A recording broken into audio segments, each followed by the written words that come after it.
Илья, даем вам слово.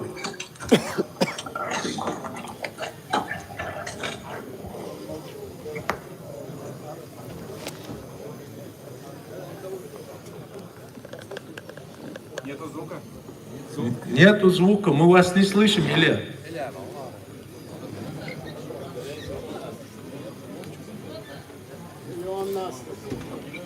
Здравствуйте, дорогие друзья. Я никого не вижу, но надеюсь, что вы меня видите. Все, приветствуем, Илья, мы слышим вас. Давайте.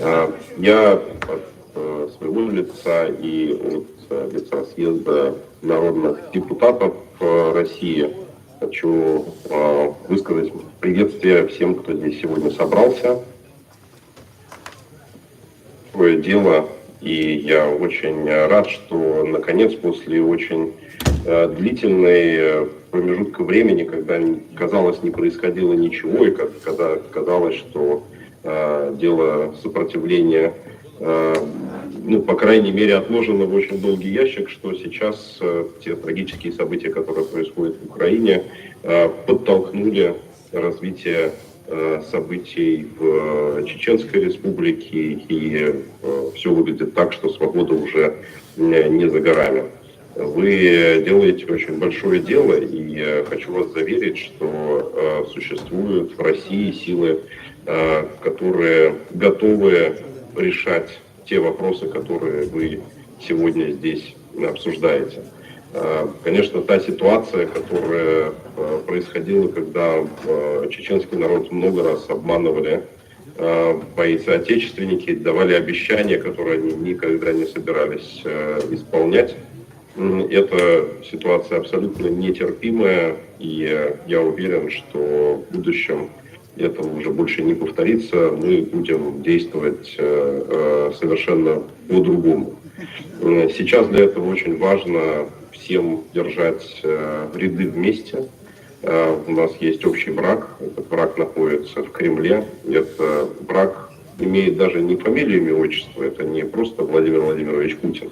А это враг российский империализм, который не был добит ни в 17 году, ни в 91 году.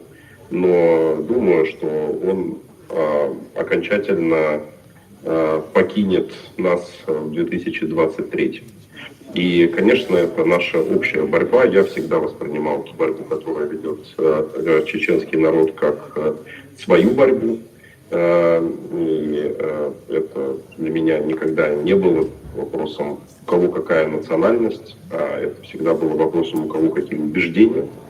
И сейчас россияне, которые находятся на войне в Украине, с украинской стороны, они стоят в одном ряду не только с украинцами, но и с чеченцами, и с крымскими татарами, и с белорусами, и с дагестанцами, и представителями многих других народов и территорий. Я уверен, что если единство этого фронта сохранится, то мы выполним все то, на что мы надеемся, о чем мы мечтаем, чего мы жаждем больше, чем свою жизнь. Свободы для наших народов, процветания для наших стран, успеха для каждого нашего соотечественника.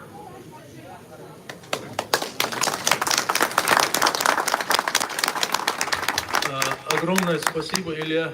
Огромное спасибо. Благодарим за напутствие, теплые слова. Надеюсь, мы скоро встретимся в деоккупированной Ичкерии и свободной от путинского режима России. Слава Украине, слава Ичкерии. Героям слава. Спасибо вам, спасибо. Успехов. Благодарю вас.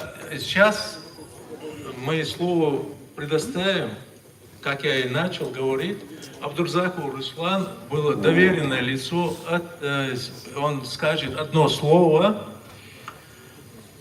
от нашего председателя Совета старейшин Ахмеда Дакудаева, уважаемого нам человека, который по состоянию своего здоровья, к сожалению, не может принять участие в нашей работе.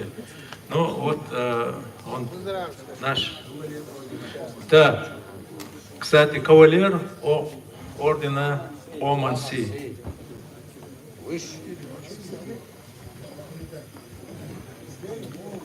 А?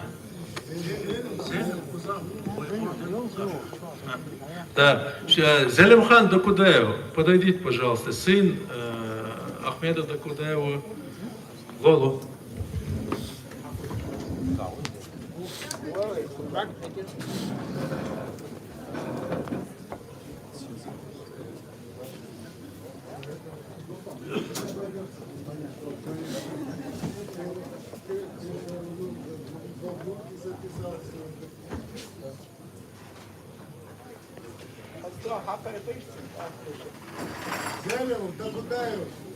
Микрофон не работает. Микрофон. Зелимхан Докудаев, Зелим, рик حقيقي اشتيا. أشدواش أول شيء عويستلو.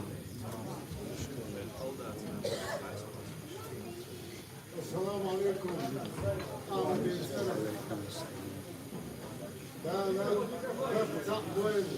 Алим бар. Микрофон не Микрофон, работает.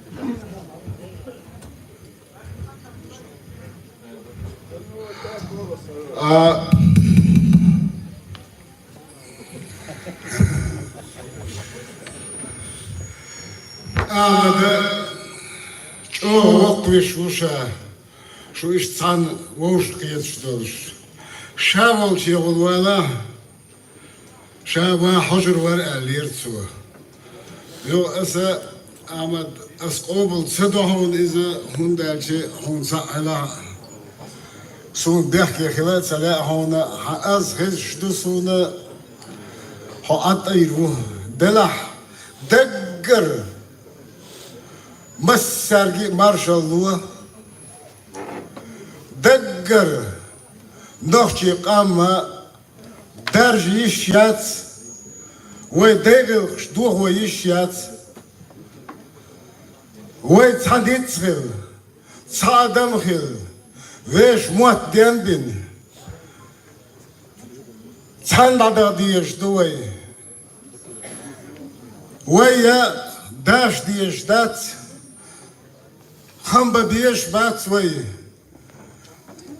تخا الله دو عالتو جرز دو إيشا تشز توان بير بوال الوالشو بچا وشا بوش وجو زرسي بچا انتها خواتن ليلش بوج أصنا خلق سديش وي سرقر جاش حق يوتوش إجاش دكتي أخكوش تخبصوا نشتو بوش ليش بو شو ديهر درشا كيش ناخي ديهر دياش يقر حادو لي أزبقي جان نقول لي إخواتي طوعي يبقي نش عيد لي غير شبات يبقي نش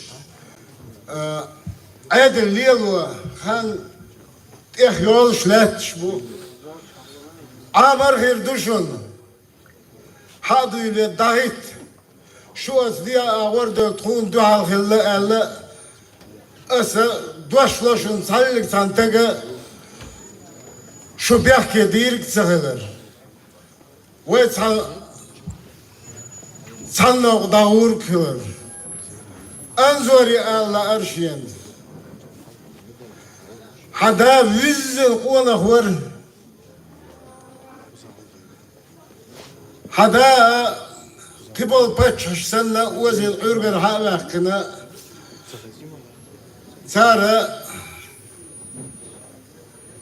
صار ما تسواقر وين نخش ميرا اش خلاه الدقا دايتي ويا средневековья дать должность передавать дешь дать اصلا حداخلر تخيل بريزيدنت وعون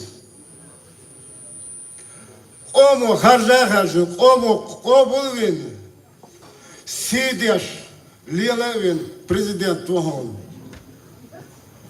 أتسيقع قلبل بولش ناخية دين ريز خلشون سوتسيق داتوية نا دال بقلا سدوك سسا شوت دوشون ألا آمدا كوست دين إكوست داين بشرك Я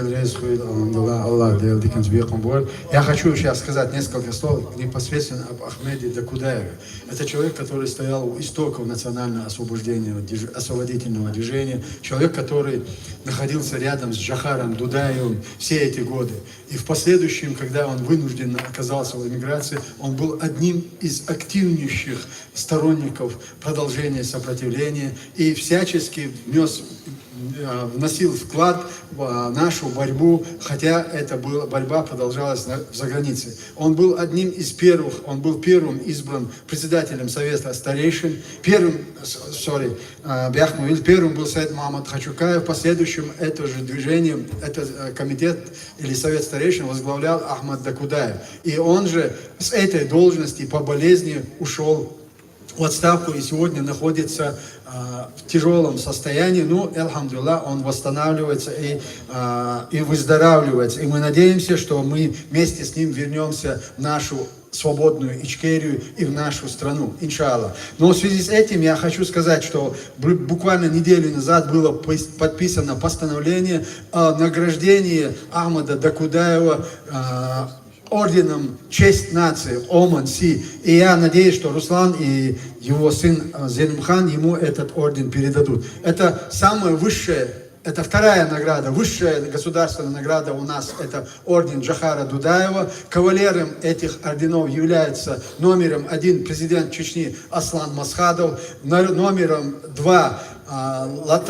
Витаустас Ландсбергес, номером 3 Зелимхан Яндарбиев и с сегодняшнего дня номером 4 Владимир Зеленский, президент Украины. Аллах дал и этом бойл, Аллаху Акбар.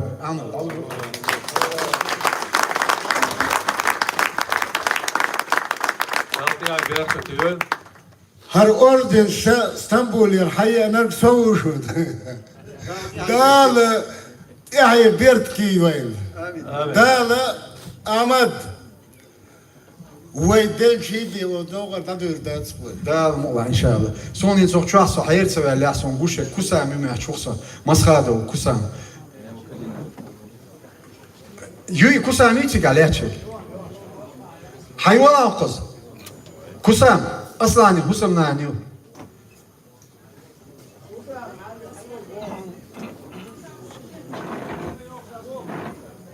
Вы изуташ сега буй. Амна твит сега. Дик дут ах, дик душа яху душам. Мегарду. Megardu dalt ay berkatiyol ve habel ve enolcha hayş sani valarım bu sidu. Taka le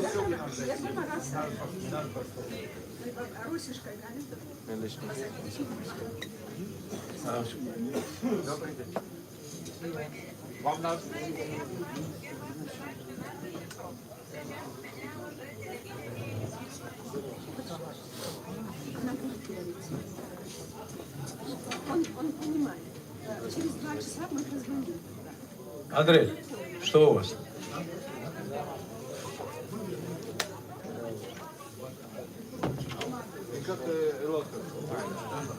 Until in 2 hours is 4 hours up to you. All right. But Для выступления приглашается гость из Грузии Шмаги Замхарадзе. Шмаги, просим вас.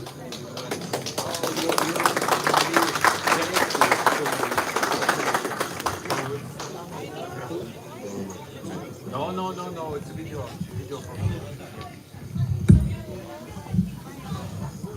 Assalamu alaikum, Gamarjuba.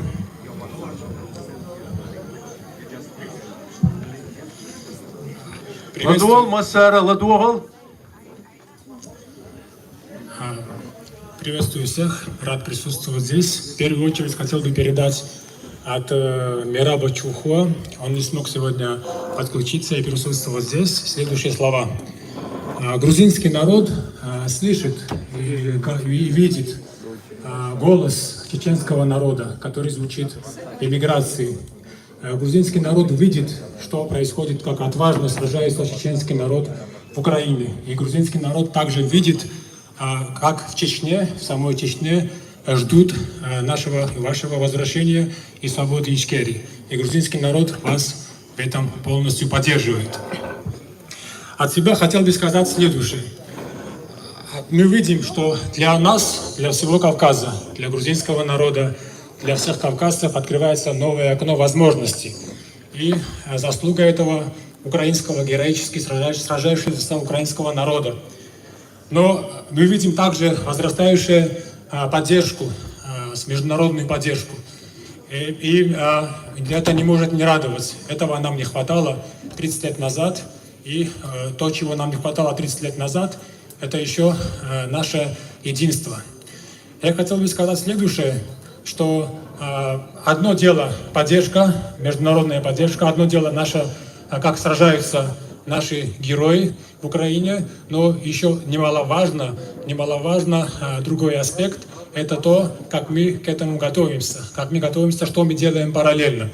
Вы знаете, за эти 30 лет выросло новое поколение в Тбилиси, на Кавказе. Например, Тбилиси для многих молодых людей, Варшава, Берлин, Брюссель ближе, чем Чечня и Дагестан. Хотя это неестественно. Мы знаем, что мы находимся друг с другом. Мы находимся в нескольких, 100 километрах друг от друга отделены. Поэтому это неестественно. И чтобы не было в будущем, чтобы было больше понимания между нами, очень важно, чтобы молодежь выстраивала между собой отношения. Этим мы занимаемся, молодежь. Мы проводим в Тбилиси очень много конференций, культурные мероприятия. И главное наше направление – это народная дипломатия. И вот мы одно поняли, что больше всего, что не нравится Москве, это параллельно с тем, что растет международная поддержка, параллельно с тем, что в Украине идет отважная война наших ребят, наших героев, это не нравится то, что мы дружим, кавказцы. Поэтому мы должны понять самое главное, мы понимаем самое главное, что мы одна цивилизация не существует. Северного, западного, южного Кавказа есть один Кавказ, и мы все вместе должны браться за руки, дружить и двигаться совместно. Я хотел бы рассказать одну историю от себя. В 2001 году моя семья эмигрировала в Россию. Я был подростком в 7-8 классе, и был очень важный момент, когда я тоже почувствовал себя чеченцем. Мы с мамой возвращались с магазина и встретили у подъезда пару среднего возраста русских, россиян. И мужчина был подвыпившим и сказал следующее: как вы можете, чеченцы, поступать так с нашими русскими мальчишками, убивать их и так далее. Я не понимал политику, я не разбирался в политике, я был подростком, но меня это очень задело и затронуло. И после этого я все больше и больше интересовался нашими вопросами, и перед моими глазами я увидел, сами прекрасно понимаете, для молодежи все воспринимается очень чувствительно. Я увидел весь этот ужас, что происходило во время Второй Чеченской войны. И вот в свете народной дипломатии я хочу рассказать следующую историю. Как знаете, в Панкисе живут наши соотечественники, чеченцы, кистинцы. И вот 6 сентября я впервые посетил, поздравил с Днем независимости Ичкерии и узнал очень многого про Матриц Хесашвили. Я считаю, что это пример народной дипломатии, это пример дружбы и братства грузинского и чеченского народа в этом лице этого человека. Я считаю, что это мост между нашими народами. И что хочу сказать и пожелать вам, что я чувствую, я вижу в глазах, я очень рад этому, каждого чеченца, находившегося здесь, вижу свет, искру и надежду. И я думаю, что это все оправдается, и очень скоро мы все вернемся и будем в столице Чечни праздновать День независимости Чеченской Республики Ичкерия. Слава Украине, слава Ичкерии, слава Кавказу!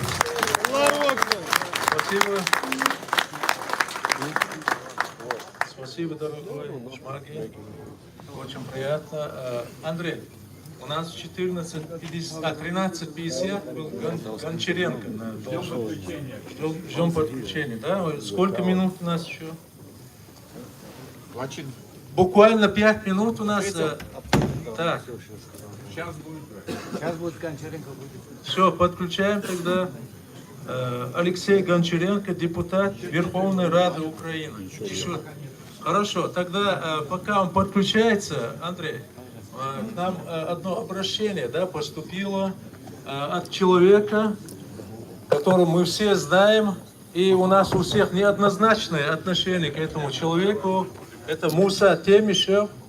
Однако мы, как мы в своей программе и наша конференция или наш путь всех свободных чеченцев. Поэтому слушаем приветственное обращение Мусы Темишева.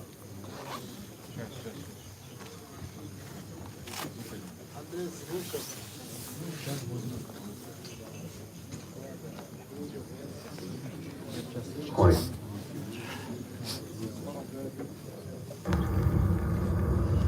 Салам Шалдышикоми Махой.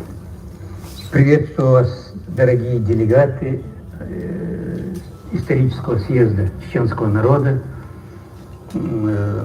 гости этого съезда, журналисты, политики, словом, всех, кто принимает участие на этом очень важном историческом форуме чеченского народа. Сегодня, благодаря обильно пролитой и проливаемой крови доблестного украинского народа, сложились таким образом обстоятельства, что у нас, у чеченцев, появилась возможность возродить наш национальный суверенитет бескровно или, в худшем случае, малой кровью. Вот в этой обстановке против съезда, против лидеров этого съезда и особенно против руководителя правительства, чеченского правительства в изгнании Ахмеда Закаева брошены огромные силы. Не забывайте об этом. Россия снова использует очередной раз свой административный ресурс против Закаева. Возбудили очередное уголовное дело. Вот. В Европу посланы киллеры, чтобы убить Закаева. Это я вам говорю из источников, заслуживающих доверия. Так что, дорогие участники съезда, будьте бдительны, прошу вас. Одновременно, параллельно здесь в Европе разбуженные спящие ячейки из числа чеченцев.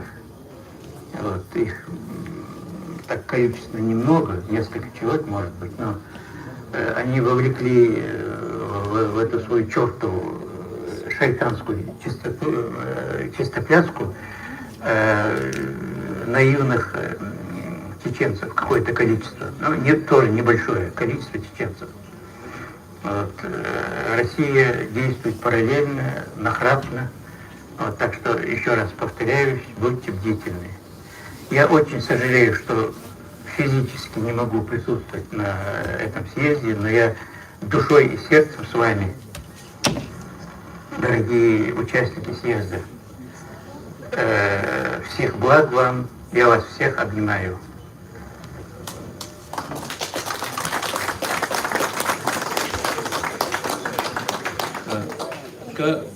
Сейчас с нами на связи депутат Верховной Рады Украины Алексей Гончаренко. Приветствую вас, Алексей. Вам слово.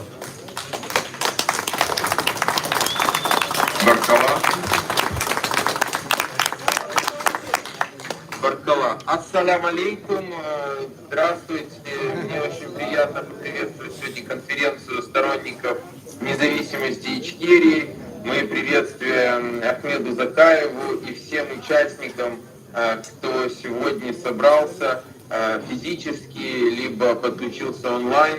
От лица межфракционного объединения «За свободный Кавказ» Верховной Ради Украины, которую я имею честь возглавлять, я приветствую всех вас и желаю вам успешной работы. И самое главное, желаю, чтобы та цель, которая стоит перед конференцией, была как можно скорее достигнута. А именно, оккупированная сегодня Ичкерия была освобождена от России и восстановила свою независимость и суверенитет. Это главная цель, которая стоит перед вами, и это очень важная в историческом контексте цель.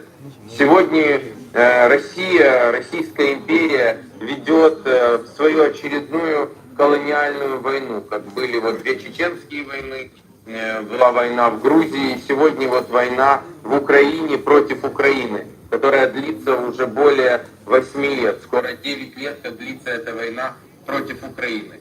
И в этой войне Российская империя проигрывает. А это означает, что ее впереди ждет крах. Всегда империи рушились после того, как они проигрывали колониальные войны. И это та цель, которую мы должны ставить перед собой. Потому что пока существует Российская империя, как бы она ни называлась, Российская империя, Советский Союз, Российская Федерация, суть остается абсолютно одна и та же.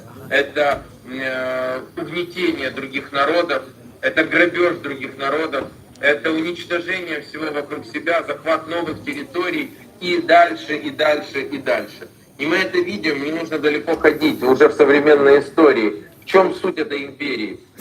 Вот эта империя развязала войны против Ичкерии, и во время Второй войны, расколов, в том числе чеченцев, смогла добиться победы над Ичкерией. И что мы видим после этого? Нерожденные в 2000 году, еще тогда нерожденные чеченские мальчики, сегодня 20-летние Украину, убивать украинцев и умирать на украинской земле, которая им совершенно не нужна, в ненужной абсолютно им войне. Потом в 2008 году Россия захватывает, укрепляет свой контроль над Южной Осетией, Абхазией и теперь набирает там осетин, абхазов для того, чтобы кинуть их умирать в Украину. Потом в 2014 году захватывает часть Донбасса и Крым. И сегодня набирает там мужчин для того, чтобы они убивали своих же украинцев, своих соотечественников. Поэтому эта империя хочет сегодня захватить Украину, чтобы дальше кинуть украинских мужчин, убивать полясов, литовцев, латвийцев, эстонцев, грузин, молдаван, чтобы захватывать новые территории. Это нужно остановить. И сегодня Украина нанесла смертельную рану Российской империи. Но добить Российскую империю, я считаю, это и прерогатива, и право, и, знаете, возможно, заслуженное право Кавказа. И именно на Кавказе Россия должен быть вбит последний гвоздь, в гроб Российской империи, и освобождение Кавказа должно знаменовать уже окончательный развал и распад этой Российской империи. Иначе нельзя, потому что если ее сегодня отпустить, если дать ей уйти и залезать раны, то она через 10, 20, 30 лет, Российская империя снова пойдет в Украину, пойдет в Казахстан, не знаю в какие еще страны, но она опять будет атаковать, опять будет нападать, и поэтому нам нужно это остановить. В Верховной Раде Украины я имел честь быть первым автором. Мы с коллегами подавали проект постановления о признании независимости Ичкерии. И вот вы знаете, что в октябре уже Верховной Радой было принято решение о признании Ичкерии оккупированной и признании геноцида чеченского народа. Мы также подали проект решения о признании геноцида черкесского народа. Пока это решение не принято, мы будем добиваться. Мы протягиваем руку всем народам Кавказа, которые готовы сражаться за свою свободу, за свою независимость. Ну а чеченцы показали это всему миру, когда не такой большой по численности, но очень сильный и очень с огромным сердцем и мужеством чеченский народ сражался против этой империи и выиграл в Первой войне против России. Практически в одиночку выиграл против этого монстра. Поэтому, друзья, я желаю вам успехов, я желаю вам удачи, я желаю вам реализации самого главного, я уверен, желания всех сегодня чеченцев, а именно освобождения своей земли, восстановления независимой Ичкерии. И мы, как Украина, готовы вам в этом помогать. Ичкерии маршо, свободу Кавказу. Слава Украине!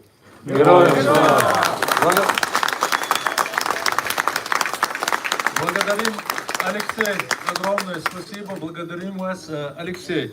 Только что, вы, наверное, были заняты, только что правительство Чеченской Республики Ичкерия подписало постановление о переименовании одной из площадей чеченской столицы, города Джохар, а именно площади Дружбы. И отныне эта площадь будет носить имя Верховной Рады Украины. Слава Украине! Спасибо большое. Дуже дякую, спасибо вам огромное. Благодарим вас, Алексей. Так, продолжаем нашу работу. Сейчас со своим докладом выступит наш уважаемый правозащитник, президент Международной организации «Мир и права человека», вице-премьер правительства Чеченской Республики Ичкерия Сайд-Амин Ибрагимов.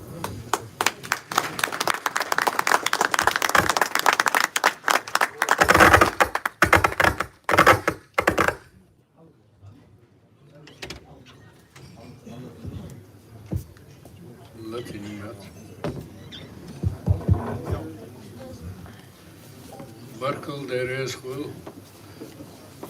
marsha dovol masso shambelve ochambelve ga sun voishu osha laram borshdu masana deres khul tavan shumasso gush khazakhiet wa kigi doshdin oniyat aduda mo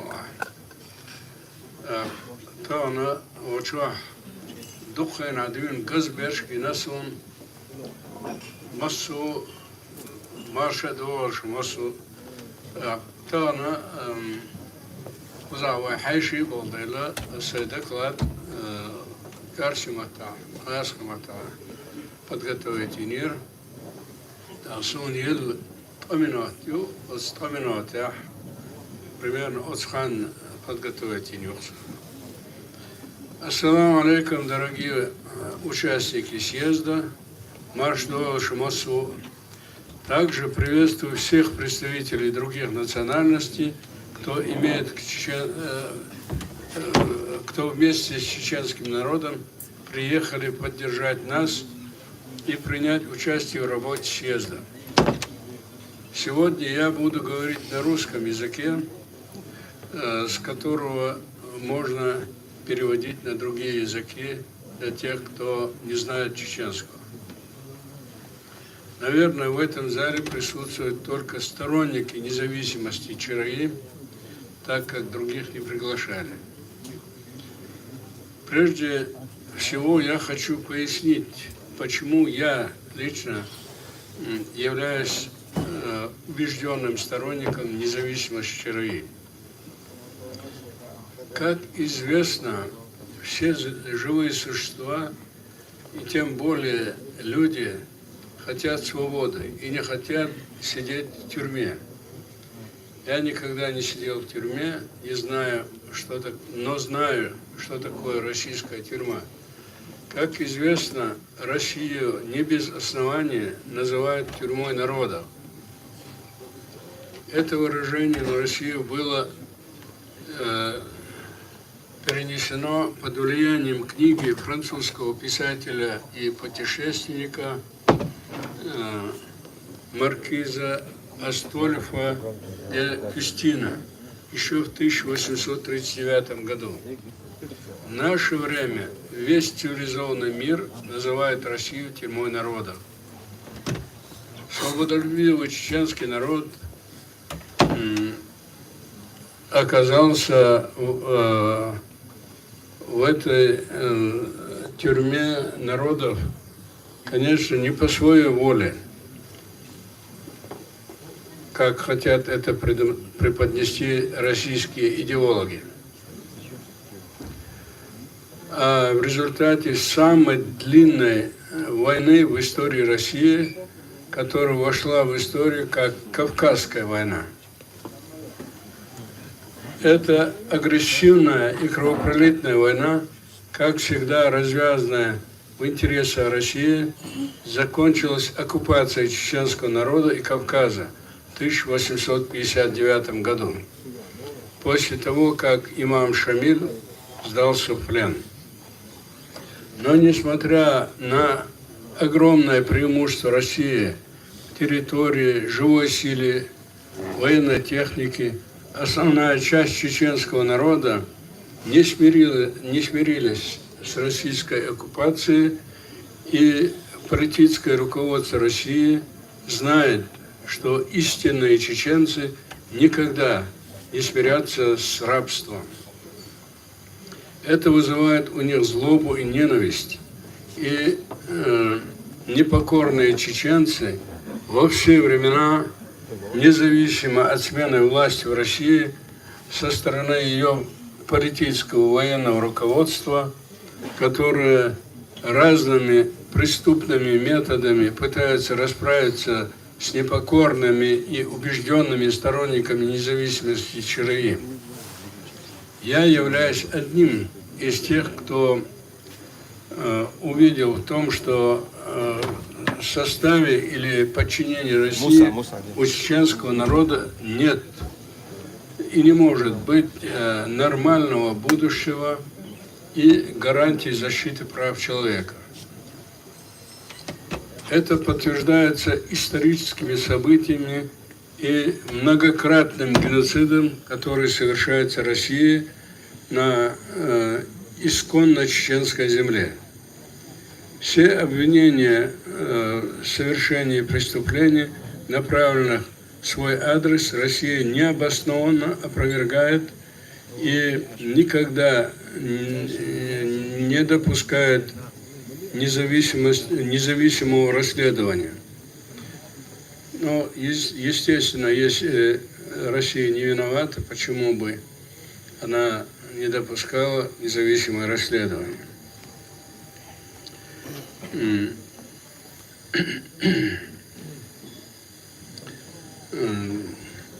Даже высокие международные организации соглашаются с тем, что сотни тысяч убитых мирных людей, пытки, несудебные казни и многие другие варварские преступления России, совершенные против чеченского народа, это внутреннее дело России, в кавычках, что уму непостижимо.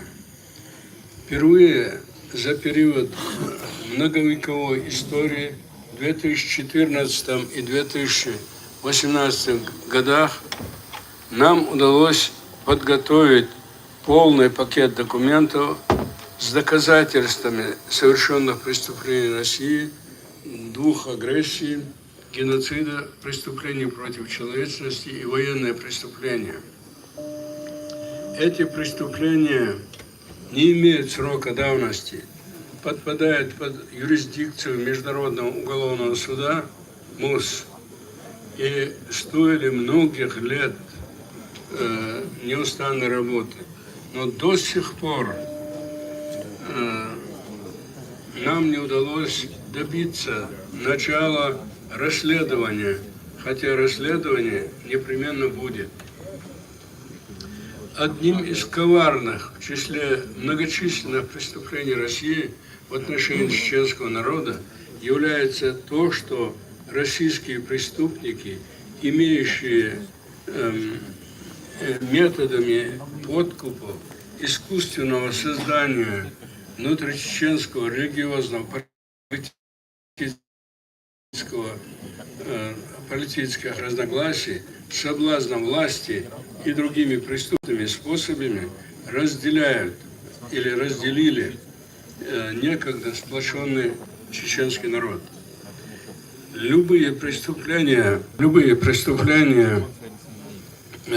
марионеточной чеченской власти против своих соотечественников поощряются кремлевскими властителями, и преступники остаются безнаказанными. Это вынуждает чеченцев терпеть любую несправедливость ради своей безопасности и безопасности своих родных и близких, так как в Чеченской Республике действует негласный закон коллективного наказания.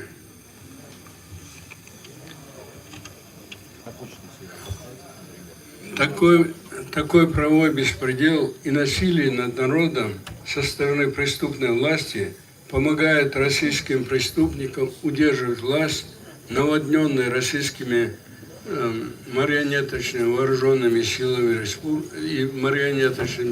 республики и создавать ложные представления о стабильности.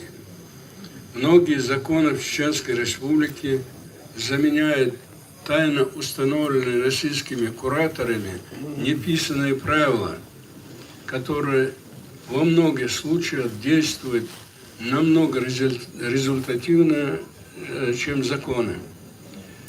Действуя по этим правилам, марионеточные чеченские власти, покорившиеся убийцам своего народа, осознают, что их кремлевские хозяева затянули их в такие условия, когда могут в любое время открыть на них уголовные дела и привлечь к жесткой ответственности.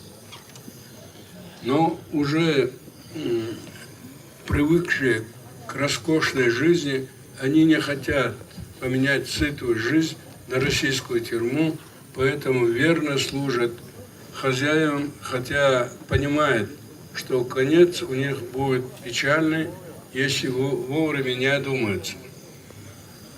В свою очередь, простой чеченский народ находится в замкнутом, безвыходном положении, оказавшись в прямой всесторонней зависимости от агрессоров, которые пришли на нашу землю убивали и не раскаялись в своих кровавых преступлениях.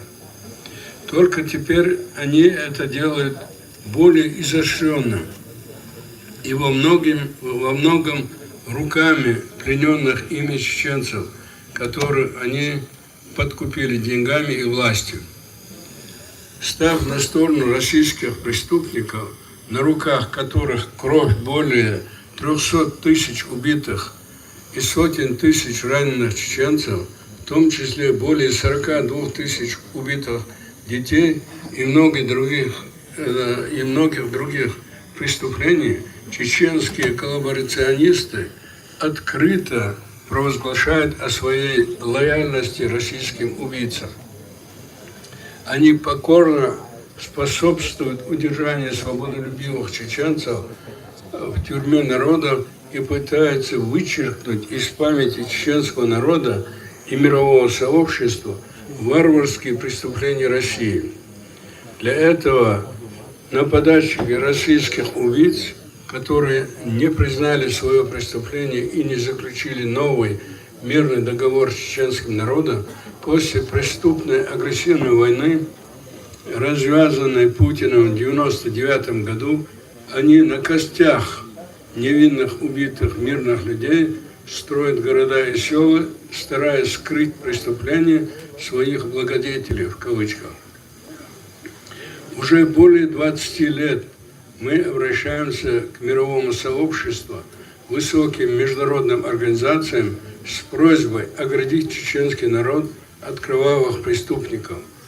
Но нас, к сожалению, не слышали, и мы вынуждены были проводить голодовки общей сложностью более 300 дней, которые только благодаря врачам не закончились смертью. Мы также проводили многочисленные марши мира, марши за верховенство закона и справедливости, которыми мы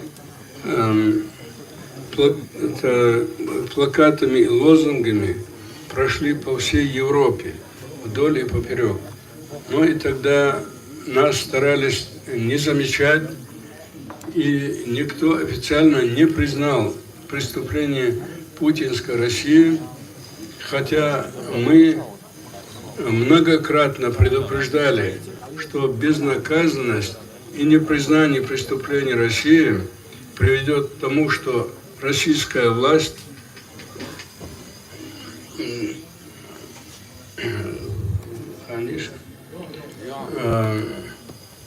уверенная в своей безнаказанности, пойдет на новые преступления, что и случилось на самом деле.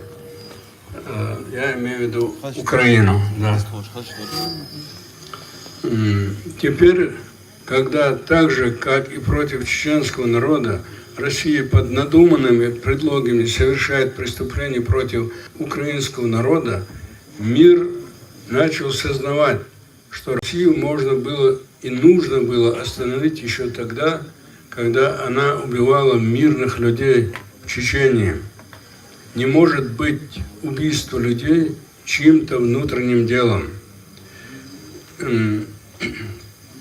Игнорирование этого разумного принципа может дорого стоить человечеству, которое уже платит за свое равнодушие, и можно только надеяться на то, что Homo sapiens, человек мыслящий, в настоящих условиях человеку хватит сознания для того, чтобы избежать глобальной катастрофы. Как вице-премьер правительства в изгнании и как представитель правительства ЧРИ Международных институтов хочу обратиться ко всем странам, членам ООН, с просьбой признать независимость чеченского народа и этим ускорить процесс деоккупации ЧРИ. Баркал Дайрянского Москва.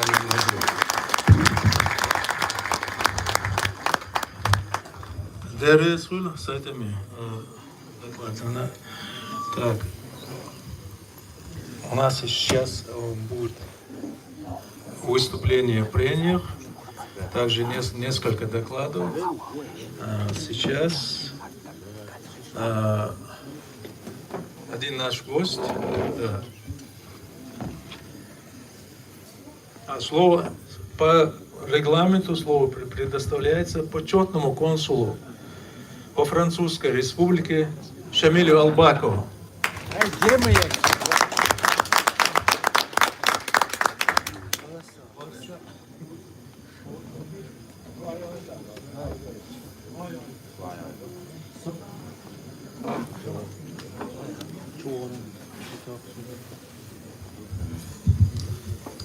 Бисмиллахир-рахманир-рахим.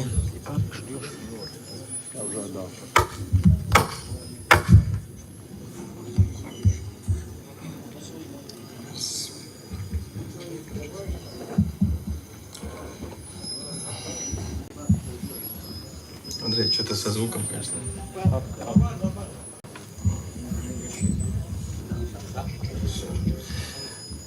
Бисмиллахир-рахманир-рахим. Альхамдулиллах. Вассалату вассаламу аля расулилlah. Приветствую всех наших участников. Пусть Всевышний воздаст всем, кто приехал на эту конференцию. Благодарность всем нашим гостям, всем, кто поддерживает независимость Чеченской Республики Ичкерия, все, кто поддерживает этот народ в его трагедии и отстаивает его права. Сегодня, значит, я выступаю перед вами. У меня нету заготовленного текста, но я хотел бы обратиться с самым главным посланием ко всем. В первую очередь к молодежи. Вы сегодня должны взять всю ответственность этого дела на себя. Каждый должен сегодня в меру своих компетентностей, своего потенциала, в меру своих возможностей и в меру своего времени вложиться в общее дело и помочь в работе правительства Чеченской Республики Ичкерия в изгнании. Сегодня мы видим, как те вещи, о которых мы даже не могли подумать, сегодня реализуются. Сегодня Россию называют открыто террористом. И это на фоне того, что вчера Российская Федерация убивала наших соотечественников, называя их народом, называя их террористами и называя террористом весь чеченский народ. Сегодня этот бумеранг вернулся. И поэтому надо сплотиться, объединиться и, самое главное, мобилизовать все наши ресурсы, весь наш потенциал.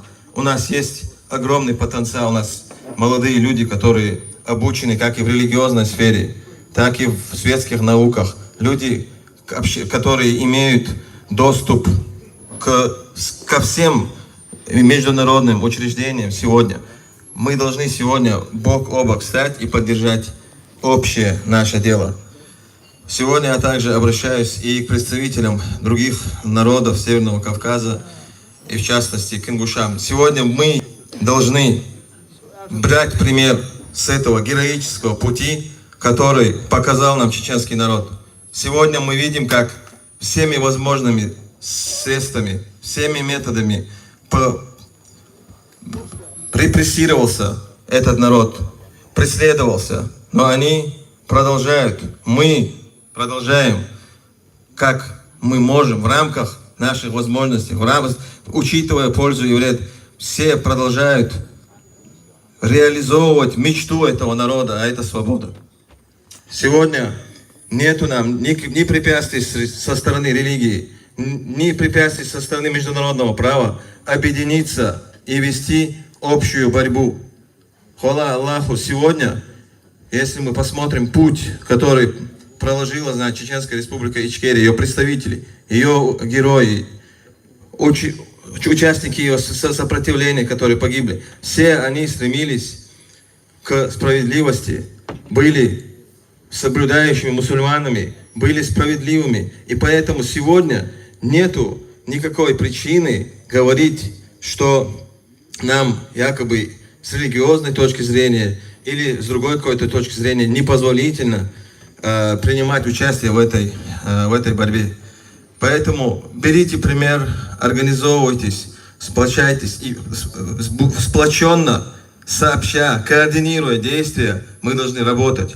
И сегодня, хвала Аллаху, Ахмед Закаев протягивает эту руку. И он протягивает руку и другим народностям Северного Кавказа. И помогает, и готов помочь. Я этому свидетель. Поэтому не отталкивайте эту руку. И мы сегодня будем сообща работать, координировать наши действия и стремиться к освобождению наших территорий.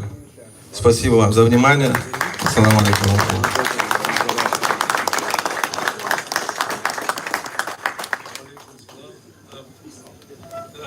Благодарим тебя, Шамиль, как ты и сказал в своем выступлении. Обращаясь к молодежи, я небольшую ремарку сделаю. Как Хусейн, наш уважаемый Хусейн сказал, обратился к нам, что с сегодняшнего дня он поставил нас известность, что создается новая партия Онахой Тоба. Вот эту партию, Шамиль, должны заполнить и пополнить, и как ее вести, нести дальше к нашей победе, нашей молодежи. А мы будем подпорками для вас, со всех сторон, иншаллах. Так, следующее видеообращение к съезду конференции от бывшего вице-премьера правительства Чеченской Республики Ичкерия Ислама Халимова. Обращение к съезду сторонников чеченской независимости и полной деоккупации чеченского государства. Бисмиллахир-рахманир-рахим. Ассаляму алейкум ва рахматуллахи ва баракату. Хочу поприветствовать своих идейных братьев независимости и полной деоккупации чеченского государства. Сегодня впервые со времен интервенции царской России на Кавказ Всевышний дает нам шанс путем грамотной политической и дипломатической работы освободиться от российского присутствия, не подвергая наш многострадальный народ очередную военную разруху. Этот же шанс может стать детонатором и фундаментом полного освобождения народов Кавказа от российских интервентов. Братья, сегодня настал момент, когда каждый истинный чеченец, мусульманин, должен определиться в своей позиции к будущему чеченского народа и народа всего Кавказа. В этот исторический и крайне ответственный момент для будущего чеченского народа каждый истинный чеченец и мусульманин должен забыть предыдущие обиды и сплотиться в единый монолит мужественных патриотов Чечни и Кавказа, чтобы единым усилием сбросить навсегда российское ярмо с народов Кавказа. Сегодняшний съезд — это не только собрание сторонников чеченской независимости. Это фундамент под начало полной деоккупации чеченского государства. Это позиция каждого истинно верующего чеченца в вопросе быть или не быть чеченскому народу, чеченскому государству. Пользуясь случаем, хочу выразить сердечную признательность героической чете Курочкиных Инне и Андрею, подставивших братское плечо в самый ответственный момент чеченскому народу. Истинные чеченцы ценят вас и благодарны.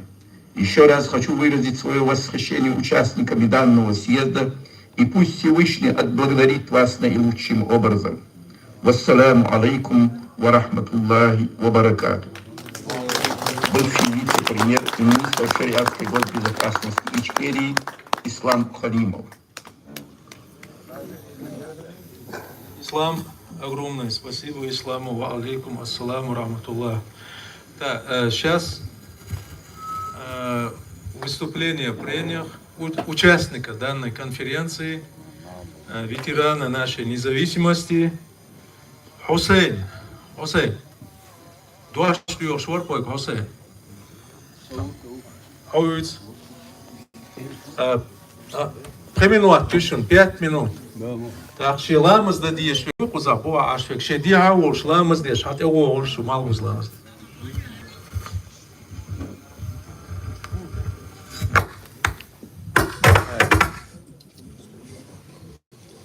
Assalamu alaikum, Lelika Dail Maso Masha Dogan.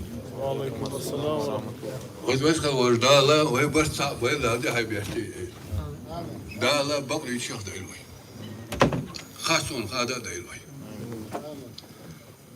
Tadur Sholala Wukhak Allah Tashidush to way. Why Hajita Dana Tadashna do Dalmoa, there she purban and Kuzar. 32 года. Независимость Чеченской республики Ичкерия 87 года. Гудербеси биа завод хайолуч хайн дюна.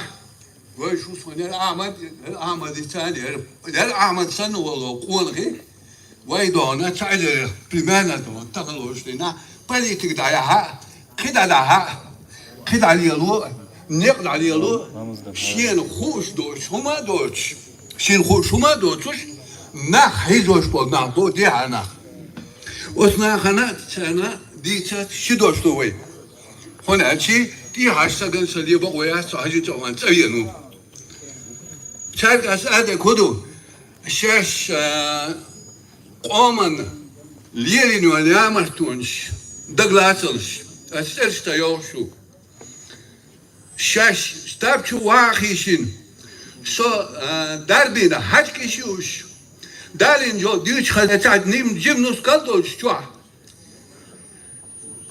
توام دابولوش خينا دوي اسيارو يشو توش توام بولا بلد ويستلا ولش اتون جادوانا وچين ستوغول دادا خيجودا يعني تو اشو خينا يا هما يوش تاني دي تموش تاني درس تديوش تاني هما تديوش هاش والخشوكا سيد محمد هون صوبزون اما ده ساينتير جحر ساينتير فور ميش استفور معايني تمتي دعوان كان توسو تانا على واحد عمتك بلوش واحد تانا متي تاكي قوار عندي ديلين شالله كي خوغن على دعه دقبي على دوش كانتو هنا ات غورو ده غرازوا ده نجو يرتوحناو ات غرازوا قدر ميشي وحناو ناخن تخن قدر ماشي ناخن تخن نجو يرتا ناخن زابد ليل بوش ناخن شيء متكش تايشو متكش يجشو ماشي توج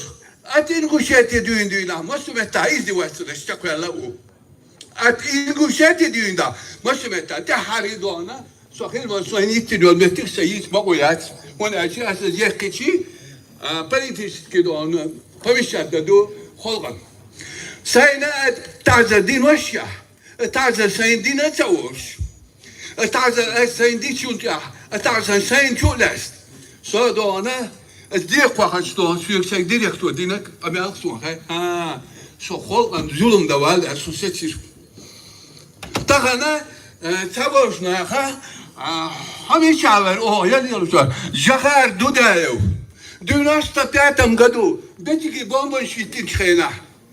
Осметтик дон бомбы щитин, осметтик жахаду да я харида хандяду ядях. Щит хел болгенти баин бу. Хотя 9 марта 1995 год. Шоуны мен болдан две месяцы канту. Дух кохуман ждайну. Ама Şu Ahmet'in sani de da suma. Bundas Ahmet davet saşa kaviz. Şu yeni amar tu hayiz. Şu adana tahalojtin halkın din zulüm hadis. Ha? Tahana ne joyerta düğüna, gudur beşi düğüna. Pavsimo Çiçenska Respubliki. Pavsimo İnguşeti çada halkatan saytosayız. Bin şön teşbek bu hali. Samdu tahandis du kohumanş. Dala asobur dedu. Huna ده لاش يقعدوا صحيته وهو عندكش مين عار يتبلوا على دم تحتولش ده سومبر بدلا قال عن ثاني دوي وتقال عشان ده عندها سين ديتن وقال دوخ حنا بونيتن توت مين عار يتبلوا على دم تحتولش ده قاعدين ده دوي ده تنا دل حلقة تل شو تخلول تغسو وش والله تحلقة تيال يحين يحتون يتشبه بنالي جوق أحمدي قال قايل حال تعدوش قوش تعدوش دان سبوخ يبتشلي دان سبوخ أحمدي ناس بسيطوش كمنتاري شادينا شون أسا بسيط تايبان كمنتاري شادينا شون هنا عزيزنا تغلوش дана, что было на самом деле в Чечне, что сегодня творится в Украине. Это тоже я написал. Видите? Гаски Матаяч. Хuna тагала. Я пришел от которой живую. И сегодня я страдаю о том, что сегодня у меня брат, без вести пропавший, старший. И я сегодня страдаю, у меня многие родственники погибли. Я сегодня действительно прошел эту линию. Адскую линию я прошел. Я видел от А до Я всю жестокость войны. И сегодня мне не надо упреки делать со стороны некоторые, которые еще не знают даже в каком стороне пошли. А? Какая жестокость была, как было, что было. А сегодня, например, обсуждают якобы Шунахвела, Дербукунахи Мабукуда. Действительно, Кунахи Букуда. Тут есть мужчины, которые достойны.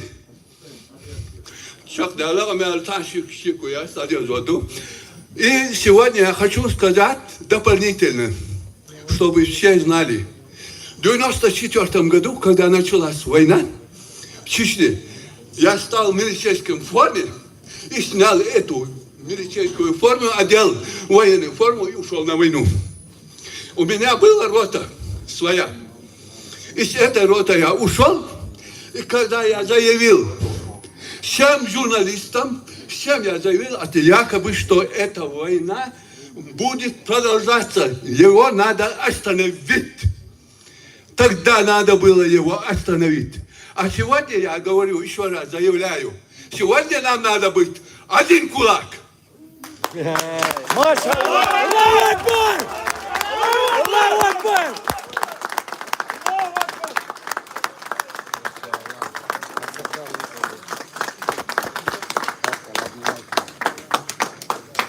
Det är så långt sen då, när det alltid är verkat ut. Так, inte... Ага. Инца Биспуя Хайши, сейчас слово предоставляется нашим уважаемым представителям украинской диаспоры Владлена Ярешкина, да? Ярошенко и Галина Митвишина. Просим.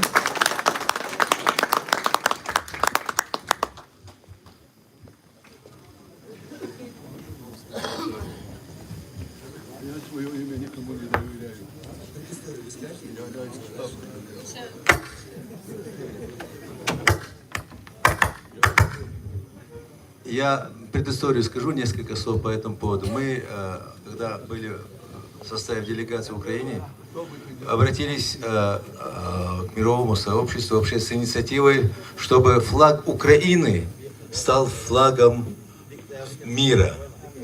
В этой связи нас поддержали и украинские, и белорусские товарищи. Сейчас они выскажут свое мнение по этому поводу. Я сначала зачитаю сам документ на українській мові, а потім Галина на русском прочитає. Любі друзі, сьогодні ми стали очевидцями, що у всьому світі прапор України став символом боротьби не тільки для України, а й для народів, які прагнуть свободи. Він став ним для кожного, хто виступає проти війни і несправедливості, проти агресії, воєнних злочинів, проти геноциду і колоніальної політики. За кожним із цих явищ стоять десятки, сотні убитих, закатованих і покалічених, зниклих безвісті, несправедливо ув'язнених у тюрму. Страшно згадувати про це, але число таких жертв озвучили провідні політики країн. Їх 80 мільйонів. Сьогодні прапор України розвивається на всіх фронтах української армії, яка безстрашно виступила проти світового зла в особі злочинного режиму Кремля. Кожен, хто зіткнувся з цією проблемою в будь-якій точці світу – Китай, Куба, Росія, Північна Корея, Іран, Білорусь, Кавказ тощо – начебто вже поріднився з цим прапором. За пропозицією багатьох людей, представників різних народів пострадянських країн, уряд Чеченської Республіки Ічкерія висуває ініціативу оголосити прапор України як альтернативний проєкт існуючим прапорам землі. Став прапором землі прапор України, що є на сьогодні, міг увібрати всі символи. А наявна палітра забарвлення прапора показати справжній відтінок взаємодії сил неба і землі. Наявність жовтої смуги – забезпечення життя і земної благодаті. А блакитна смуга – небесне скреплення під яким зароджується життя. На сьогодні цей прапор землі міг стати уособленням боротьби за ідеали гуманізму і в прагненні поневолених народів до свободи. Від тиранії до миру, від пригнічення до справедливості та рівності народів планети. Усі люди нашої планети ходять під одним сонцем, під одним блакитним небом і по одній благодатній землі. І цей незаперечний факт відображений у кольорах українського прапора. Той прапор, який знає світ і під яким виросли ціле покоління людей, ми декларували миру мир, а на ділі виявився прапором крові, ненависті і війни, агресії і геноциду народів.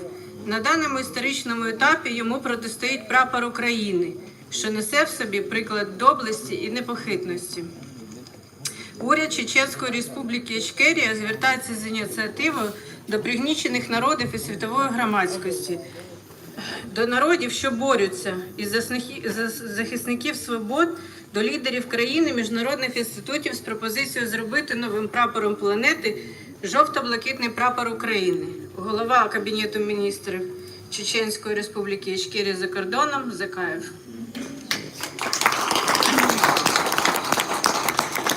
Я хочу добавить, что у нас каждое воскресенье в Антверпене в 13:30 проходят антивоенные акции. С этим документом выступили представители Ичкерии, которые также приходят на наши митинги. И этот документ одобрила и поддержала украинская диаспора в Антверпене. Я зачитаю на русском языке. Мы это обсуждали, и наша организация «Интернациональный комитет», в который входят представители разных национальностей, мы также поддерживаем этот документ, который выражает сегодня все наши настроения и наши пожелания сделать украинский флаг символом мира и борьбы. Дорогие друзья, украинцы, сегодня мы стали очевидцами, что во всем мире флаг Украины стал символом борьбы не только Украины, но народов, стремящихся к свободе. Он стал им для каждого, кто выступает против войны и несправедливости, против агрессии и военных преступлений, против геноцида и колониальной политики. За каждым из этих явлений стоят десятки, сотни убитых, замученных и искалеченных, пропавших без вести и несправедливо заключенных в тюрьмы. Страшно упоминать об этом, но число таких жертв озвучили ведущие политики стран. Их 80 миллионов. Сегодня флаг Украины развивается на фронтах украинской армии, которая бесстрашно выступила против мирового зла в лице преступного режима Кремля. Каждый, кто столкнулся с этой проблемой в любой точке мира, Китай, Куба, Россия, Северная Корея, Иран, Беларусь, Кавказ и другие, как будто уже породнился с этим флагом. По предложению многих людей, представителей различных народов постсоветских стран, правительство Чеченской Республики Ичкерия выдвигает инициативу. Будучи флагом земли, являющийся на сегодня флаг Украины, объявить флаг Украины как альтернативный проект существующим флагом земли.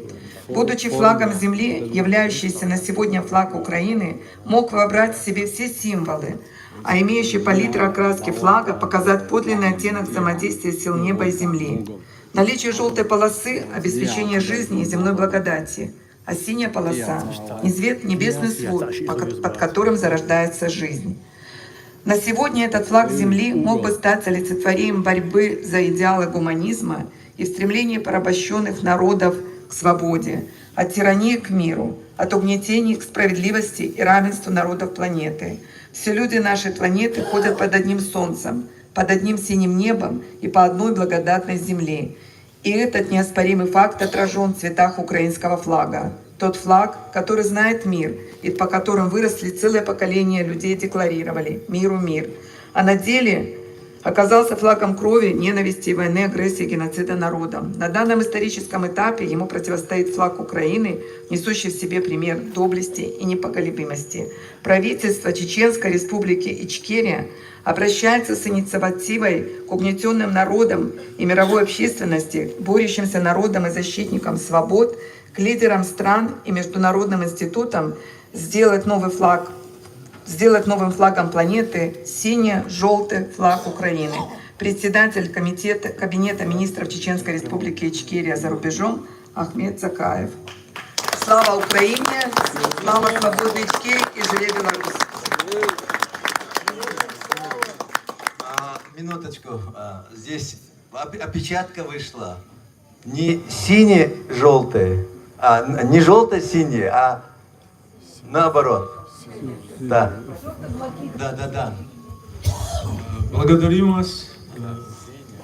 Так, я как председатель оргкомитета сегодняшней конференции обращаюсь сейчас к участникам конференции. Поддерживаем мы это предложение правительства или нет? Поддерживаем. Все, поддерживаем. Да, и вносим этот пункт, резолюцию, которая будет сегодня подготовлена участникам конференции. Следующее слово предоставляем общественному деятелю, блогеру Мусе Ламаеву.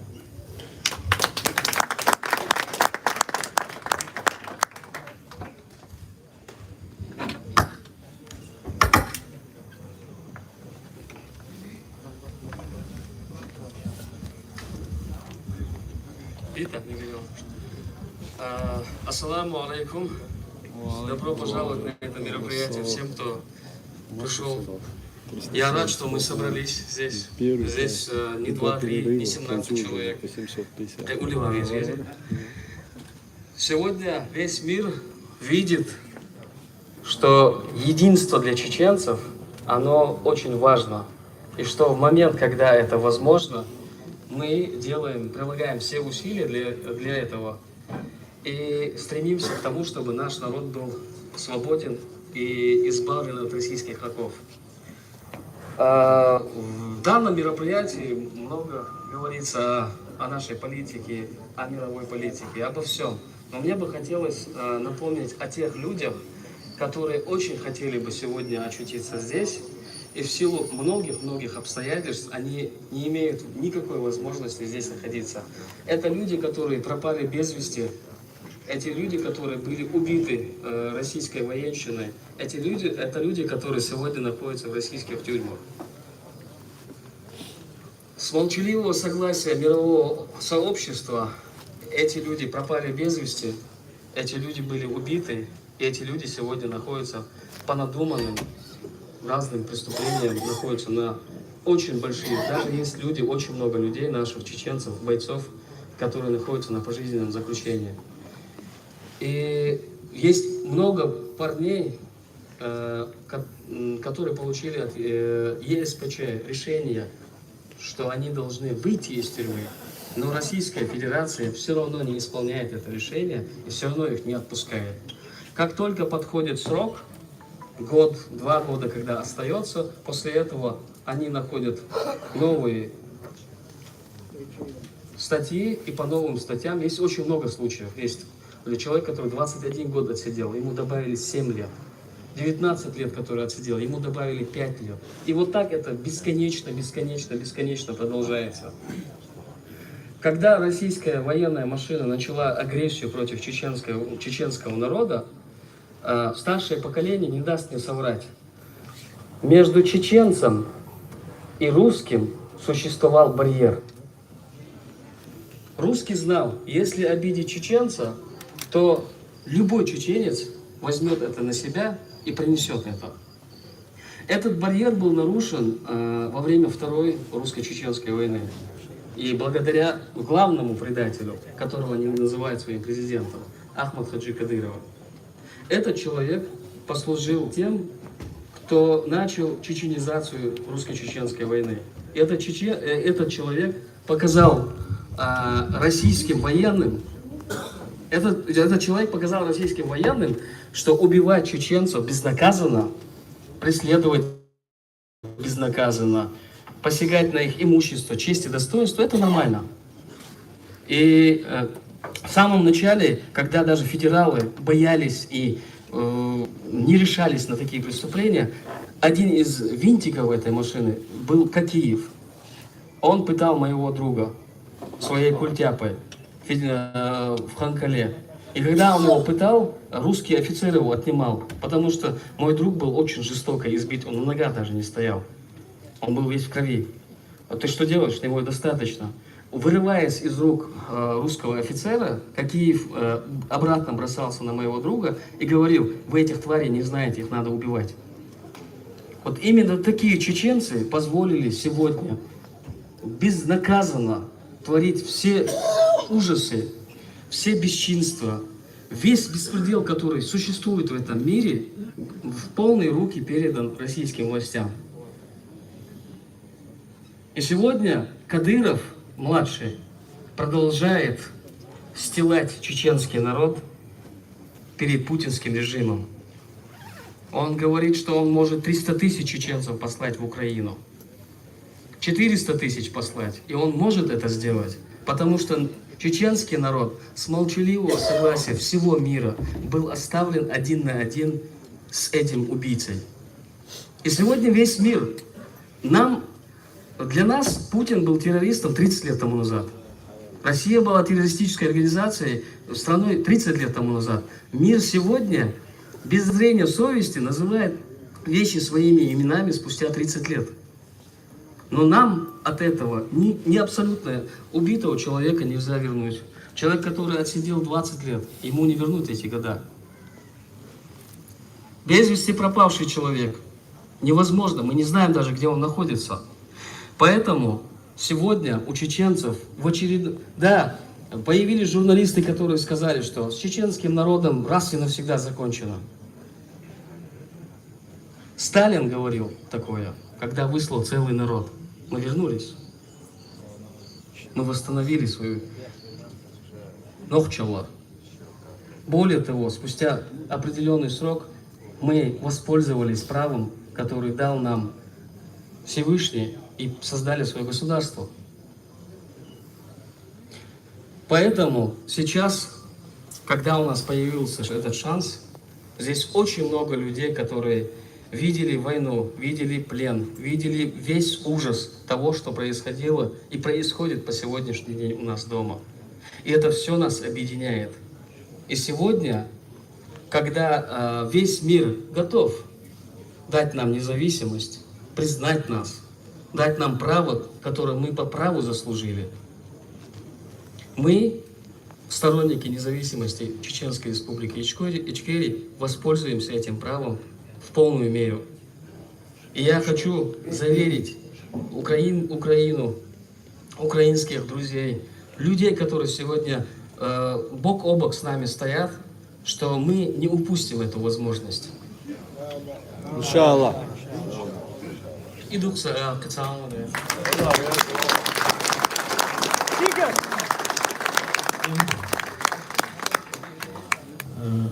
Муса пережил очень многое в своей молодости. Он еще молодой человек.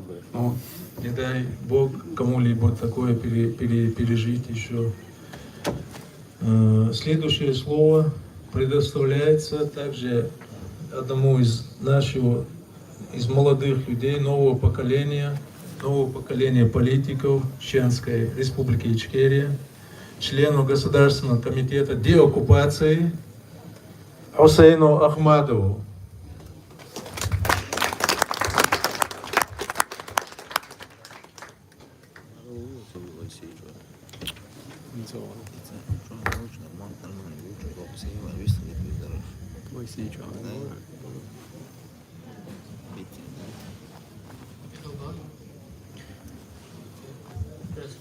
بسم الله السلام عليكم marshal Wolf شهاك طبعا غايز كما طلعيا زندرسر كي تأخذ على ديشة هذا هو طيب شيء شو على خو ونوش قومة إلات ستمن صحولي عيازن صحولي окей. Бисмилlah. Во время великих перемен конца 20 века, благодаря упорству и абсолютно непоколебимой политической воле чеченцев, была принята декларация о государственном суверенитете Чеченской Республики Нохчичуэ, а на основе этой уже декларации была принята Конституция Чеченской Республики Ичкерия. Это эпохальное решение, принятое 32 года назад, чеченский народ пронес сквозь войны и геноцид, поставивший чеченский народ уже не раз на грань выживания. Джахар Дудаев, будучи еще председателем исполкома Общенационального съезда чеченского народа, сказал, что цена истинного суверенитета так велика, что рассчитывать на ее приобретение дешевой платой абсурдно. Чеченцы всегда это понимали, и самая пассионарная часть чеченского народа, несмотря на, казалось бы, безвыходные ситуации, донес до сегодняшнего дня знамя свободы. За все время нашей военной и политической борьбы против нашего экзистенциального врага России ей ни разу не удалось свести на нет наше сопротивление. Не удалось в ходе русско-чеченских войн 18-19 веков, не удалось в 20 веке, когда Россия была самой могучей страной, ибо исторически, генетически холоп русский никогда не будет властвовать над благородным Нохчей. Верю, что чеченский народ, хоть и потерял в ходе последних 2 войн лучших своих сыновей и дочерей, он также взрастил ушедшим достойную замену. Как сказал герой чеченского народа Хамзат Гилаев, когда его спросили, почему же вы так злы по отношению к России, он ответил: подрастут наши сыновья, и вы поймете, что их отцы были добрыми. Уверен, что мы на финальной стадии многовековой войны с Россией, и что именно нашему поколению предстоит заставить Россию понести ответственность за совершенные ею преступления против чеченского народа в течение нескольких веков.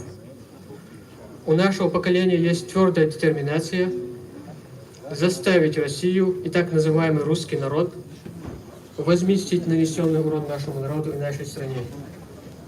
Также уверен, что нашему поколению предстоит укрепить чеченское государство в геополитическом пространстве, чтобы оно в полной мере приступило к реализации своей исторической и геополитической миссии.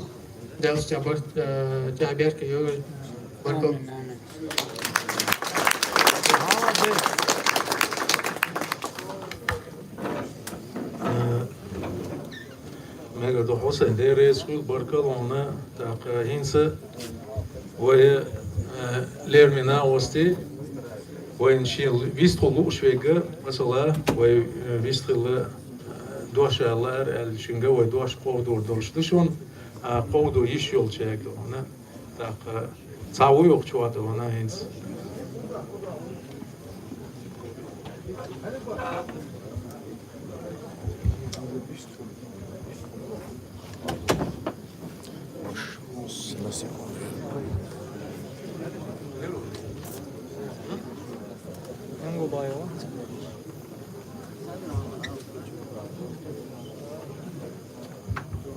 وعليكم السلام ورحمة الله.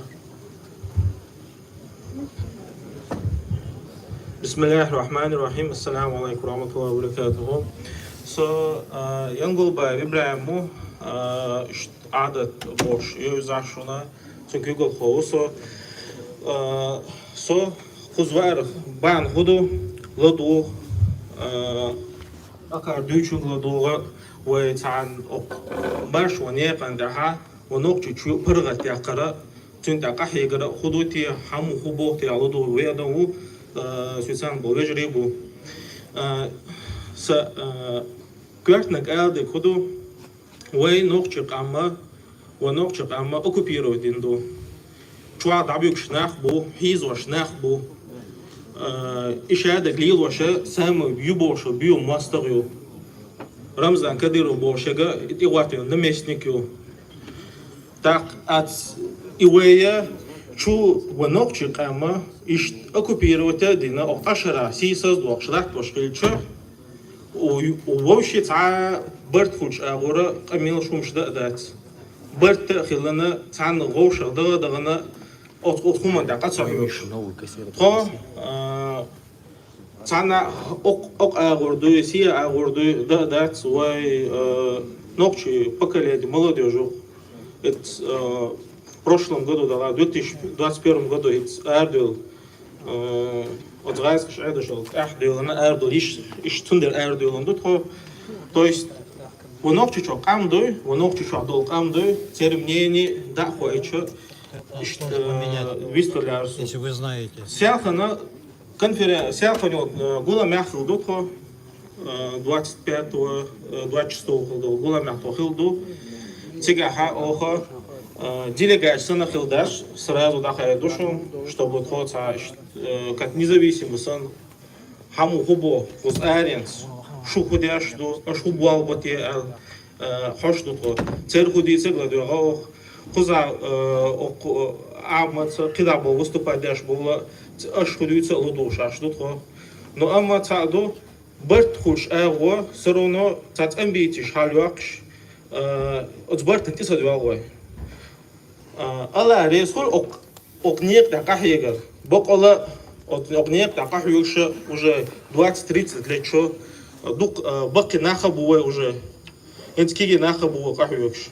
Но الله كده عمل حق على أرسون все равно تا إيش دوه وين ما تعدوش دوز وين بال بودر وين بال سكريت برخة وتقول وين ما تقول وين رازن إيديولوجي شو رازن توب شيء نو وين تعنقش كام دو تعبوصل ناخ دوه تعبوصل ناخ تعنقش كام خل تعلزر خلشة غير تعن خل ديزوه إز وجه بالي ديالا بقدر ديش بالي ديالا دايس دقيقة ديالنا تعمل هر دوج وجه دوج جنة واحد وشن دوج واحد إذا كمال دينا غيرش أتحنا خلان مشجيش نخيوتوش أركيسيش دو أتوما تبوال ببيش دو ونوخش كم دو سيساس دياش لحتوش زودرشن إسيتي كوكش تكوش كنتر دابوش ما خا خديش دو ده так أتوما تها بوال بيشة تايس كاست أما أياشل أبرشين يجينيرسون سونا تودو شناها аж сега хилбо участник шона дуэл адахкан то иш туна дахкан до хонду ладу да туна ладу хуборте ал но ама хонд аду ашаду кризис его но что помните кризис сексуал ты это можешь почему ты можешь махай айнт адизанду als je hoort een half dik Duitser dat, dik Duitser dat is, но ты можешь, wij махай eens, Duitser dat is, hoe dat Duitser dat is, но Хуга, ты можешь это все, ты освобождаешь? Освобождаешь?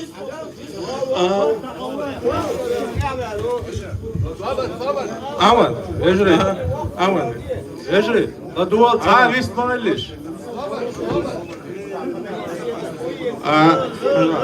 Aman, alam. When ханда худуха синчкум ждуется даться, хар дали вождь ждуется даться, потому что со джиму со ишкер кулша со джим хилу, имара тука со хилват ана джамашка хилват со джиму со нокчу комч юка халки анусо. Ишаядуга холцуна. Сега дегдуй си со зло шадик сун хакин ду сун тахилана дуйда. So tanna тро бюк авачун третунда адел ютра то нокчу чва бол беш цатика бол вежри бутра.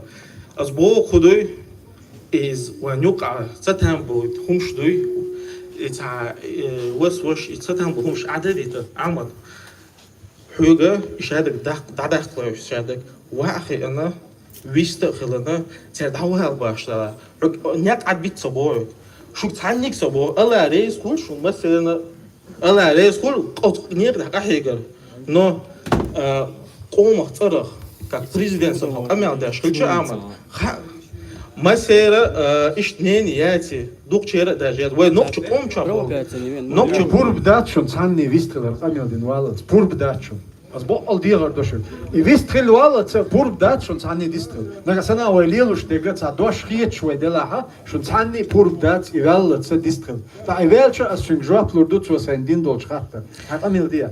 پریمیناتیون این دایول شوالد. الله يسخل از با خودو نقطة شادو قام دوی.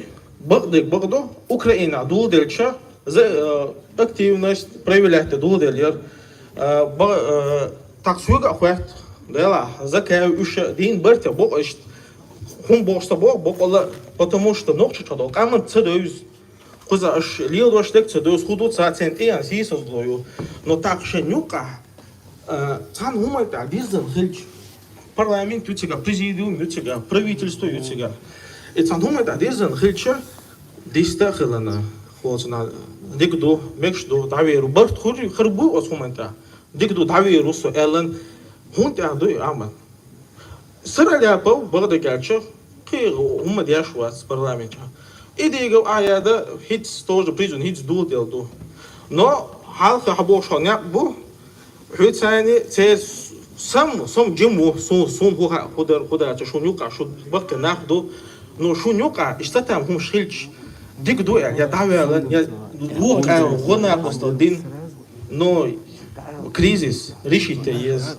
я нахер боку кам от лица всего народа народ если рейс сахич да сторонник шва ама больше бу шварт бу но кам дуй тем более ночью чудо кам бу дать ама дать вай машу андо вай ишкерендо так эхилча вот на гона осаждикерда Stördu. Avianzo. Nochtje kam. Delash India dolash. Walu nochtje don. Ta teipa dosh. Tu kam dosh. Hulil dosh. Na don hinse. Pa dobra woli hawali yusta walu. Tawo sir. Tawo.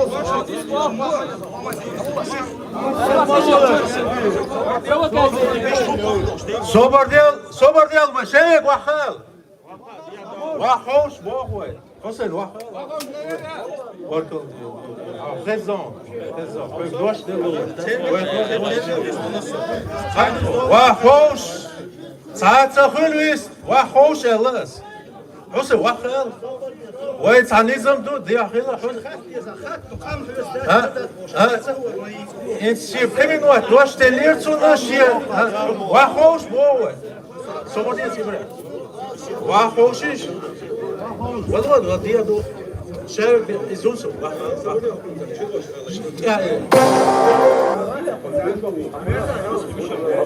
صوبر بيتن ده واكس بيتن ده واكس وثاني دي خو حقوس صوبر دي زومسو وحوشل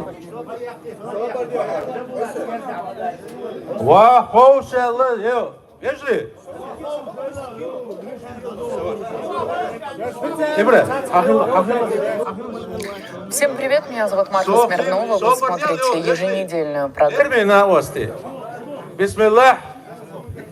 Дайхли вай хошул. Вай мерш неха мерш. Мерш гулам буй. Вай мерш хилари терра. Вай дуаш делла. Ибраимик. Вай ла дуанасун. Субочин. Вай рез хила цахила ишол что. Вай шудует что. Ибраима шабхит сокуша эло шажима о шиена дукумшкина ват цундела ويقول غلادوانا ويوقتوا تعلق وتعهما فهم تعتقيت مش خليش يوش داتشون دالتي عبير كتيول إبراهيم حويلري أخذت بالفيلري أول ما متوها أسمع جواب لان دقدوي الله رئيس خيل عدين شميلن عدين خاطر جوه سؤال تاعنا هم ويتاعن صحيح المسعتي خيتشة المسعتي كرين 10 ورسو дела инца, естественно, я сейчас буду говорить на русском языке, потому что присутствующие наши гости, в принципе, не поняли, о чем идет речь и что происходит. Ибраим, он представитель общественного движения «Адат», это из молодежной организации, и он мне задал вопрос. И он возлагает ответственность на меня за разобщенность нашей диаспоры и сторонников. Неугодные мамы. И отчасти он это говорит, потому что он... Отчасти он это говорит, потому что он не знает, какие процессы и что происходит. Мы говорим о легитимности государственных структур, Ибраим. Мы не обсуждаем вопрос власти, потому что власти никакой ни у кого нет. У нас есть одна задача, как ты правильно сказал, мы посвятили этому движению 35 лет нашей жизни. Их не позвали. И тысячи сынов погибли на этом пути. И сегодня то, что предлагает ваша молодежь, ваша организация, начать все с чистой страницы, для нас это абсолютно неприемлемо. Это означает преступление, это означает предательство памяти тех нас, погибших всех. Это означает предательство наших потомков, которые должны построить наше независимое государство. Сегодня все знают, что ни у меня, ни у моих соратников нет никакой реальной власти. Но у нас что есть? У нас есть та легитимность, и мы сохраняем механизм правопреемственности нашего государства.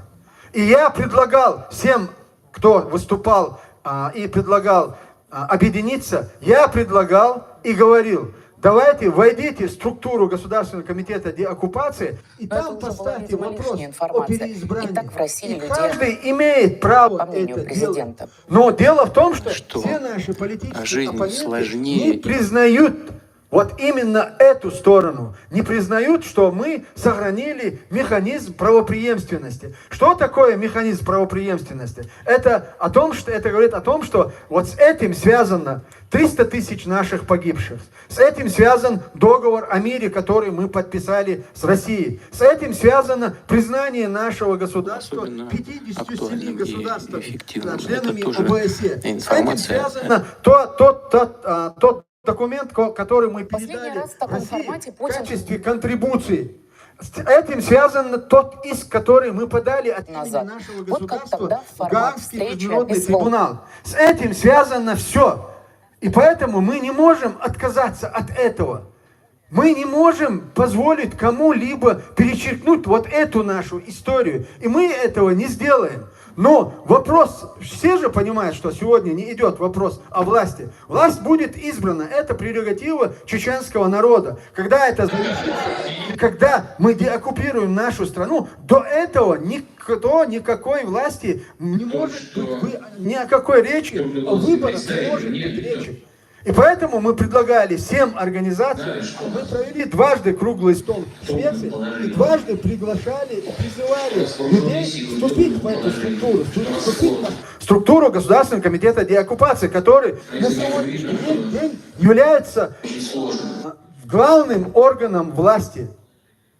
это и есть то, что мы сохранили. И вот только благодаря этому сегодня Рада признала нашу территорию оккупированной. Именно поэтому, потому что мы сохранили вот эту цепочку правопреемственности, сегодня с нами разговаривают. Кто бы какие форумы не проводил, кто бы какие съезды не организовывал, кто бы какие комитеты, общественные организации не создавал, это не позволяет нам обеспечивать правопреемственность. Живой пример. После распада СССР, я приведу два примера. После распада Российской империи, из-за того, что Польша и Финляндия сохранили свою легитимность в виде качестве правопреемственности, эти две страны получили сразу независимость. После распада СССР, благодаря тому, что именно прибалтийские страны сохранили механизм правопреемственности и их правительства в изгнании находились в Европе, безоговорочно сразу мир признал их независимость. Независимость этих трех республик. И сегодня, когда говорят и упоминают Чеченскую республику, именно все делают упор на то, что мы сохранили вот этот конечно, его нельзя игнорировать. Но... Дорогой Ибраим, дорогие Джамбулат, Анзор, все, кто сегодня хотят что-то сделать и изменить, у вас все впереди. Вы мне не конкуренты. Но он знаете почему? Понять, что Потому что я не собираюсь заниматься политикой. Я не собираюсь делать политическую карьеру. Это вы друг другу конкуренты. И если вы хотите сегодня законно получить наследство и быть правопреемниками этого государства и продолжить путь строительства чеченского государства, вы должны стать сегодня здесь рядом с нами и помогать нам. Помогать. Если мы вас не устраиваем, войдите в эту структуру и освободите нас. Понимаем. Я трижды предлагал этот вариант. Что-то такое Трижды есть, я предлагал своим соратникам, своим коллегам, существует, что да, они но мне оно не дали отойти нам, в сторону. Я сказал, я не пойду в оппозицию, я не буду вам мешать, я буду вашим сторонником, я буду стоять рядом, буду идти сзади, но буду помогать во всем деле. Только заберите эту ответственность, снимите с меня. А так просто все это бросить в угоду тебе или Джамбулату, Инзору, это было бы предательством с моей стороны, на что я ни при каких обстоятельствах.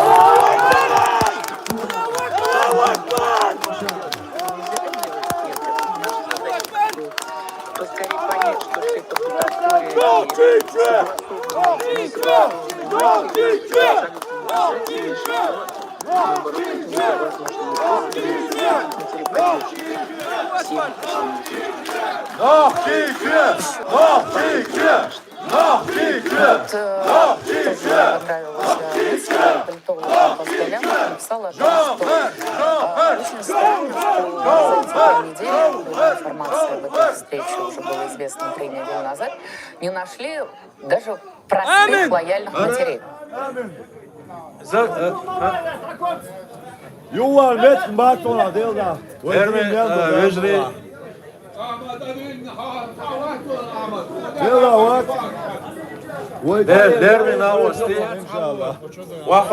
Зачем? Ну зачем? А зачем? Ну, День матери же. Ну, женщин каких-то нужно, ну, очевидно, тех, которые вообще даже близко не подойдут. Странно, что Ангелину Вовк туда не позвали, которая зовут тех, кто, еще раз говорю, понравится и нужен именно тому маленькому окружению, которое вот находится в доступе к телу. Это абсолютно какая-то страна вот, согласованных событий, людей становится, да, наша Россия. Это такая бутафорская картинка.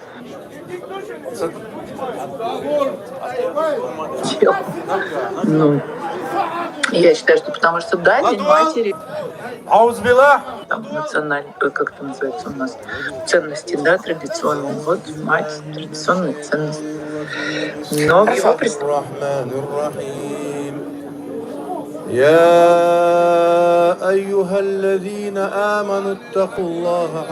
про это явление поговорить. В афганской войне и в чеченской войне мать...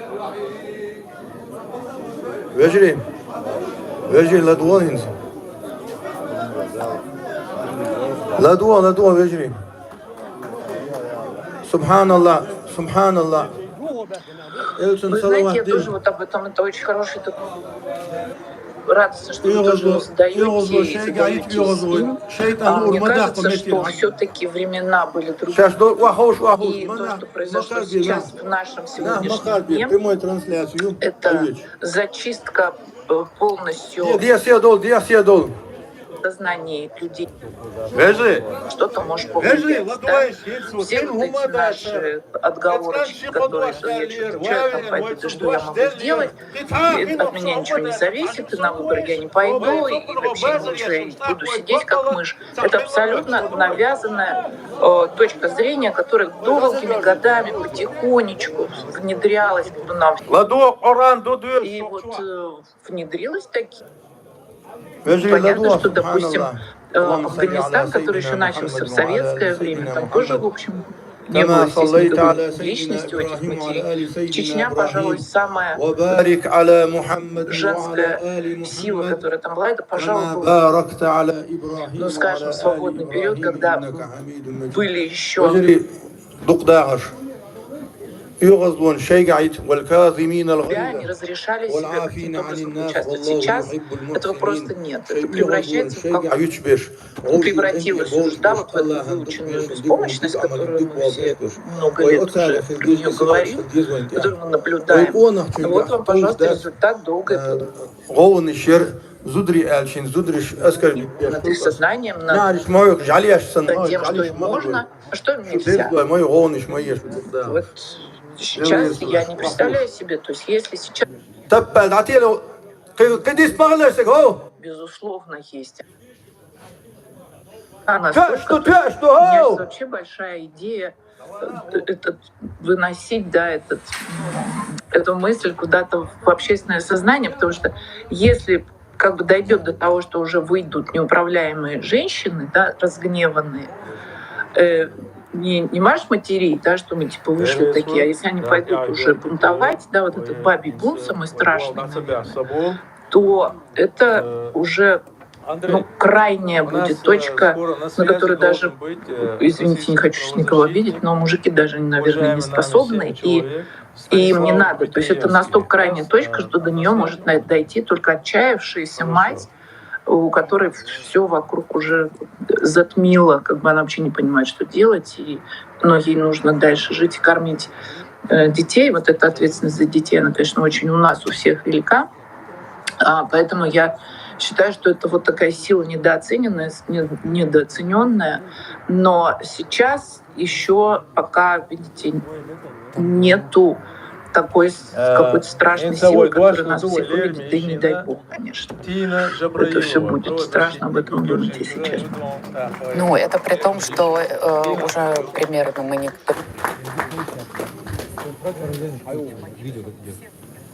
Параллельно идет видео.